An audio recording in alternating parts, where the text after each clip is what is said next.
Hello, welcome to Richu's boutique. ഇന്നത്തെ വീഡിയോയിൽ hand embroidery ചെയ്തിട്ടുള്ള ഒരു ബ്ലൗസിൻ്റെ ഡിസൈനാണ് കാണിച്ചു തരുന്നത്.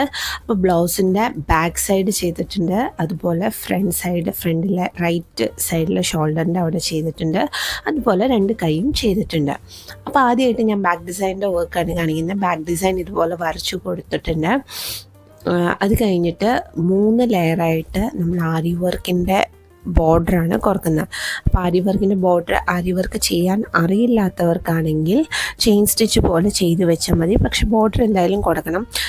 ഇനി അങ്ങനെ ചെയ്യാനും ബുദ്ധിമുട്ടാണെങ്കിൽ ഏതെങ്കിലും ബീഡ് ചെയിൻ കിട്ടും, ബീഡ് ചെയിൻ വെച്ചിട്ടായാലും ഒരു ഡബിൾ ലെയറായിട്ട് കൊടുത്തു കഴിഞ്ഞാലും നല്ല ഭംഗിയിലായിട്ട് കിട്ടും.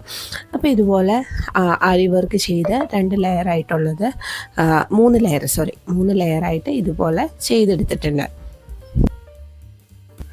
ഇതുപോലെ ഹാൻഡ് എംബ്രോയ്ഡർഡ് ബ്ലൗസ് കിട്ടാൻ താല്പര്യമുള്ളവർ നമ്പറിൽ കോൺടാക്ട് ചെയ്താൽ മതി. റിച്ചൂസ് ബുട്ടീക്കിൻ്റെ നമ്പറിലേക്ക് കോൺടാക്ട് ചെയ്താൽ മതി. നിങ്ങൾക്ക് വർക്ക് ചെയ്ത് കൊറിയർ ചെയ്ത് തരുന്നതാണ്. ഇപ്പോൾ ബ്ലൗസ് ചെയ്യാൻ താല്പര്യമുള്ളവരാണെങ്കിൽ നിങ്ങളുടെ ബ്ലൗസിൻ്റെ എല്ലാ അളവുകളും മെഷർമെൻറ്റ് മൊത്തം അടയാളപ്പെടുത്തിയിട്ട് അയച്ചു തരിക. ഇപ്പം ഞാൻ ആദ്യം പറഞ്ഞ പോലെ തന്നെ 3 ലെയർ കൊടുത്തു. അതുപോലെ തന്നെ ഒരു ചെറിയൊരു ബീഡ് ചെയിനും കൂടെ അതിൽ ഒട്ടിച്ചു കൊടുത്തു. ആദ്യം ഒട്ടിച്ചു കൊടുത്തിട്ട് പിന്നെ അത് തുന്നി പിടിപ്പിക്കും, ടൈറ്റായിട്ട് തന്നെ ഇരിക്കാൻ. ഇനി ഇത് കഴിഞ്ഞിട്ട് ബുളിയൻ ഫ്ലവറാണ് ചെയ്യുന്നത്. അപ്പോൾ ആദ്യത്തെ പ്രാവശ്യം 5 പ്രാവശ്യം ചുറ്റിയെടുക്കുക, അടുത്തത് 28 പ്രാവശ്യം ചുറ്റി. ഇപ്പം ആദ്യം ചെയ്തതിൻ്റെ ചുറ്റുമായിട്ട് ഇതുപോലെ ചുറ്റി കൊടുക്കണം. അപ്പോൾ നമുക്ക് ശരിക്കും ഒരു റൗണ്ട് ഷേപ്പിൽ കിട്ടുകയും ചെയ്യും. നല്ല ടൈറ്റാക്കാനും ശ്രദ്ധിക്കണം. നല്ല ടൈറ്റായിട്ടിരുന്നാലാണ് കറക്റ്റായിട്ട് ഇരിക്കുകയുള്ളൂ. പിന്നെ ഇതിനൊന്ന് ലോക്ക് ചെയ്ത് കൊടുക്കുകയും ചെയ്യണം. 2 സൈഡിൽ നിന്നും ഇതുപോലെ ലോക്ക് ചെയ്ത്, 2 സൈഡിൽ നിന്നോ അല്ലെങ്കിൽ 3 സൈഡിൽ നിന്ന് ലോക്ക് ചെയ്ത് കൊടുത്താലും നല്ലതാണ്. ഒരിക്കലും പൊങ്ങിപ്പോരാതെ ഇരിക്കും. അല്ലെങ്കിൽ നിങ്ങൾ ഡിസ്റ്റൻസ് അഡ്ജസ്റ്റ് ചെയ്ത് ഇതുപോലെ 2 സൈഡിൽ നിന്ന് കൊടുത്താലും മതി. ഈ കുറച്ച് മേലെയായിട്ട് വീണ്ടും നീഡിൽ പൊക്കിയെടുത്തതിന് ശേഷം 8 പ്രാവശ്യം 8 അല്ലെങ്കിൽ 9 പ്രാവശ്യം ചുറ്റിയെടുക്കുക. വീണ്ടും ടൈറ്റ് അയക്കുക, എന്നിട്ട് അടുത്തതിലേക്ക് ചുറ്റിയെടുക്കുക. അടുത്തത് ചുറ്റിയെടുക്കുന്നതെന്ന് പറഞ്ഞാൽ ഇപ്പോൾ നിർത്തിയേക്കുന്ന പെട്ടലിൻ്റെ മിഡിലിൽ നിന്ന് വേണം ചുറ്റിയെടുക്കാൻ. എപ്പോഴും നമ്മൾ പെട്ടൽ സ്റ്റാർട്ട് ചെയ്യുന്നത് തൊട്ട് മുന്നേ ഉള്ള പെട്ടലിൻ്റെ നടുഭാഗത്തുനിന്ന് വേണം. അങ്ങനെയാണ് നമുക്ക് ആ ഫ്ലവർ ഷേപ്പിൽ കറക്റ്റായിട്ട് കിട്ടുള്ളൂ. ഇതുപോലെ ഫുള്ളായിട്ട് ചുറ്റിയെടുക്കുക. ഒരു പൂവിൽ മിക്കവാറും 8 or 9 പെറ്റൽസായിട്ട് ഇതുപോലെ ചുറ്റിയെടുക്കാനുണ്ടാവും ഒരു പൂവിൽ തന്നെ. എപ്പോഴും ടൈറ്റാക്കി കൊടുക്കാനും ശ്രദ്ധിക്കുക. ഇപ്പോൾ ഒരു ഫ്ലവർ കഴിഞ്ഞു. ഇതുപോലെ മാർക്ക് ചെയ്ത് കൊടുത്തണ പോലെ ചെയ്തെടുക്കുക. അടുത്തത് ഞാൻ ഇതിൻ്റെ ഇലയായിട്ട് ചെയ്യാനായിട്ട് മെറൂൺ കോമ്പിനേഷനിലുള്ള വർക്കാണ് ചെയ്യുന്നത്.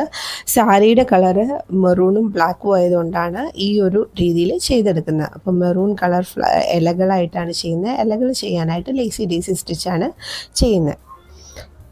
ഇനി ഇതുപോലെ ബ്ലൗസ് വർക്ക് മാത്രമല്ല, നിങ്ങൾക്ക് കുർത്തയിലോ എന്തെങ്കിലും വർക്ക് ചെയ്ത് കിട്ടാനായിട്ടും റെഡിമെയ്ഡ് മെറ്റീരിയൽസ് കയ്യിലുണ്ട്. ആ മെറ്റീരിയലിൽ നിങ്ങൾ പറയുന്ന വർക്ക് ചെയ്ത് നിങ്ങൾക്ക് കൊറിയർ ചെയ്ത് തരാനുള്ള ഓപ്ഷനും ഉണ്ട്. ഇതും അല്ലാതെ കുട്ടികൾക്ക് വേണ്ടി ഹാൻഡ് എംബ്രോയ്ഡറി ക്ലിപ്സോ, കുട്ടികൾക്ക് മാത്രം എന്നല്ല വലിയവർക്കുമായിട്ടും ഹാൻഡ് എംബ്രോയ്ഡറി ക്ലിപ്സുകളുടെ ഒരു സെക്ഷൻ കൂടി ഞങ്ങൾ സ്റ്റാർട്ട് ചെയ്തിട്ടുണ്ട്. അതും നിങ്ങൾക്ക് കോൺടാക്ട് ചെയ്ത് കഴിഞ്ഞാൽ ഗ്രൂപ്പിൽ ആഡ് ചെയ്ത് വിടാൻ പറ്റുന്നതാണ്. സോ ആ ഒരു ഇതും നോക്കാം.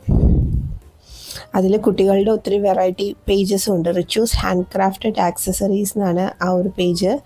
ഇൻസ്റ്റഗ്രാമിലാണ് ആ പേജ് ഉള്ളത്. നിങ്ങൾ അതിൽ ചെക്ക് ചെയ്താലും നിങ്ങൾക്ക് കാണാം. കുട്ടികൾക്ക് വേണ്ടി ഒത്തിരി, കുട്ടികളുടെ മാത്രമല്ല വലിയവർക്ക് വേണ്ടിയുള്ള ഹാൻഡ് എംബ്രോയ്ഡറി ക്ലിപ്പുകളാണ് ഫുൾ ചെയ്തേക്കുന്നത്. ക്ലിപ്പും ഹെയർ ബാൻഡും ഹെയർ ബോസും എല്ലാം ഉണ്ട്. സോ ഇതുപോലെ ചെയ്തെടുക്കുക. ഫുള്ളായിട്ട് എല്ലായിടത്തും ഈ ഒരു ബ്ലൗസിൻ്റെ രീതിയിൽ. ഇപ്പോൾ നമുക്ക് നല്ല തിക്കായിട്ടിരിക്കും. ഇനി അടുത്തത് ഇതുപോലത്തെ ബീഡ്സ്, ചെറിയ വൈറ്റ് ബീഡ്സ് യൂസ് ചെയ്തിട്ട് ബീഡ് ഫ്ലവറാണ് ചെയ്ത് കൊടുക്കുന്നത്. ഓരോ ഫ്ലവറിൻ്റെ ഇടയിലാണ് അത് ചെയ്തെടുക്കുന്നത്. അത് ചെയ്തെടുത്തതിന് ശേഷം ഇടയിൽ ഞാൻ ഇതുപോലെ ഗോൾഡൻ ബീഡ്സ് കൊടുത്തു. അങ്ങനെ ഇത് ഫൈനൽ ലുക്കിലേക്കായി. ഇത് രണ്ടും കൈയാണ് ചെയ്തേക്കുന്നത്. ഇതാണ് ബാക്ക് നെക്ക്. നല്ല ഭംഗിയായിട്ട് ബാക്ക് നെക്ക് വന്നിട്ടുണ്ട്. ഇനി ഈ ചെയ്തേക്കുന്നതാണ് ഫ്രണ്ട് നെക്ക്. സോ ഇത് ബാക്ക് നെക്കിലെ ടോട്ടൽ വർക്കാണ് കാണുന്നത്.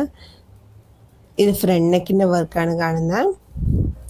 ബാക്കിൽ ആക്ച്വലി ഇതുപോലെ ഒരു ഹോള് പോലത്തെ രീതിയിലാണ് ചെയ്ത് വന്നിരിക്കുന്നത്. അതാണ് ഈ വർക്ക്. ഇതാണ് തയ്ച്ച ബ്ലൗസിൻ്റെ final outlook design. Thank U.